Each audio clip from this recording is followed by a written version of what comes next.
procédural d'ordre public et constater sa non-saisie. Et M. Gabriel Mokia, qui est acheminé du tripet au tribunal de grande instance, comme un colis, par quelle procédure de flagrance nous allons nous demander? Cette procédure par laquelle on l'a acheminé, il n'y a plus de flagrance. Nous voulons dire tout simplement cette procédure par laquelle on l'a acheminé, par double degré de juridiction, a-t-elle obéi à quelle règle procédurale en droit pénal congolais? Et sa situation risque d'être aggravée. Et la loi vous demande que lorsqu'il y a risque d'aggravation, que vous puissiez recourir à la citation à prévenir.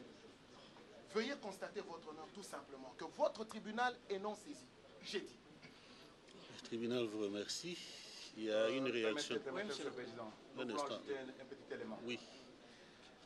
Il y a une distinction à faire entre l'effet dévolutif de l'appel et la saisine régulière de votre tribunal à l'égard du prévenu ou des prévenus.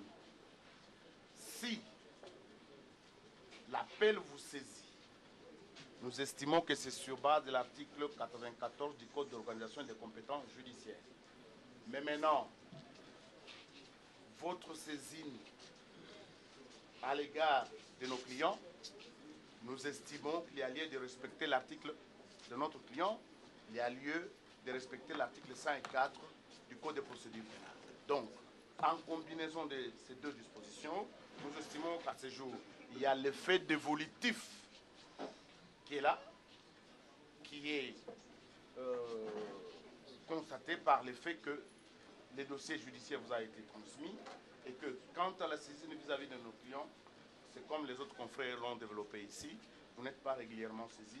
C'est pourquoi nous sollicitons à ce que vous puissiez vous déclarer non saisi et que vous puissiez remettre cette affaire à une date certaine pour permettre à M. le greffier ainsi qu'aux huissiers de pouvoir faire leur travail et nous reviendrons ici. J'ai dit. Le tribunal vous remercie. De l'autre côté, il y a une réaction. Oui, maître, vous avez la parole. Président, je vous remercie de la parole.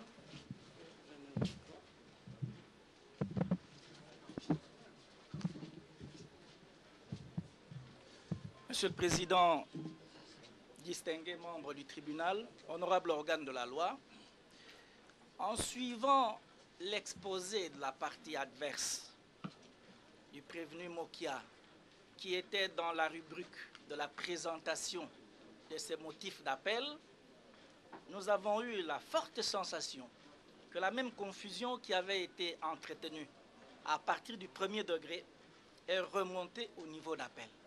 En effet, et avant que je ne soulève l'exception d'irrécevabilité de cet appel, il serait très curieux de comprendre que, alors que le tribunal a commencé par résumer la procuration spéciale pour appel, l'appel lui-même, le tribunal s'est déclaré régulièrement saisi sur procédure de flagrance, le tribunal a passé la parole à la partie Mokia pour lui demander de présenter les motifs d'appel. Monsieur le Président, Monsieur du tribunal, voici la confusion. Le prévenu Mokia a exposé les motifs d'appel jusqu'à la fin. En vous demandant, Monsieur le Président, Monsieur du tribunal, de vérifier la saisine du premier degré. Le prévenu Mokia.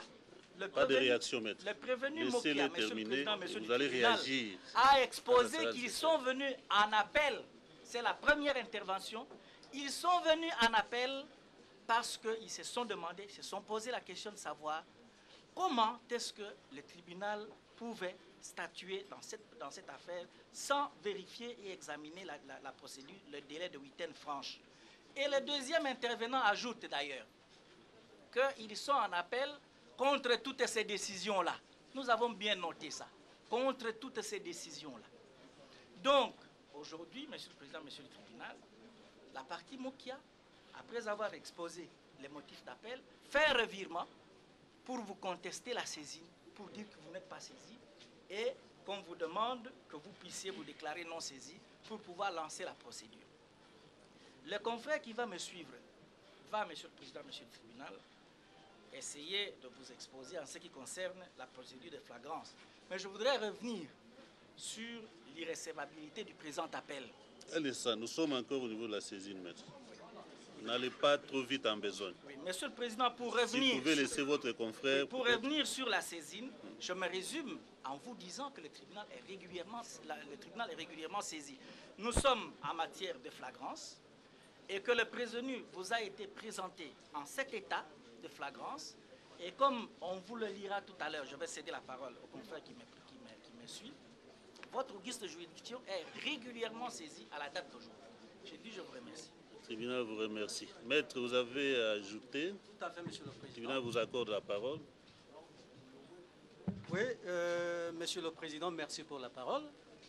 Mais je ne peux manquer de m'étonner que la parole accordée à la partie Cité Mokia pour exposer ses motifs d'appel, que l'aide de ses conseils commence à parler du premier jugement d'appel, donc le jugement du premier juge, et que du coup, on saute sur le problème de la saisine. Monsieur le Président, Monsieur l'organe de la loi, la question de la saisine est résolue par la jurisprudence, c'est résolu par la doctrine. En l'espèce, Monsieur le Président, vous savez que c'est une question de forme qui est réglée non seulement par les dispositions du Code de procédure civile, plutôt pénale, mais aussi les dispositions du Code de procédure civile.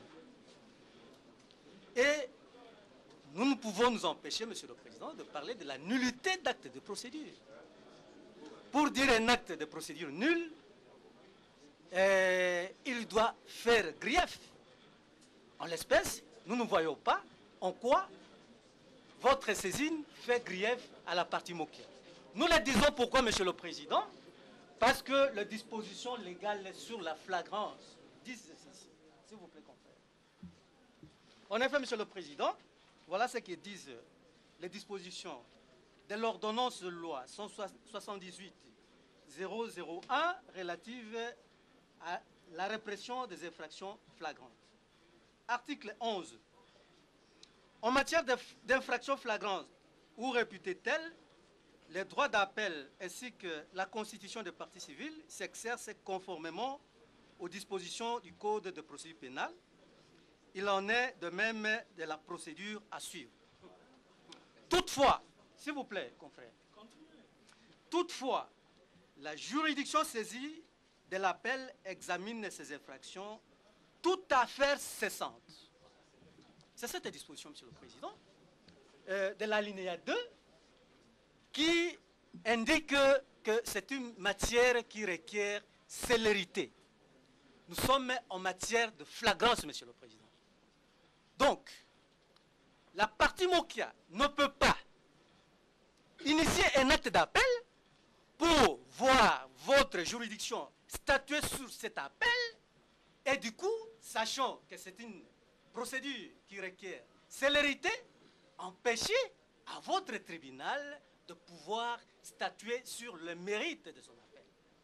Non, Monsieur le Président.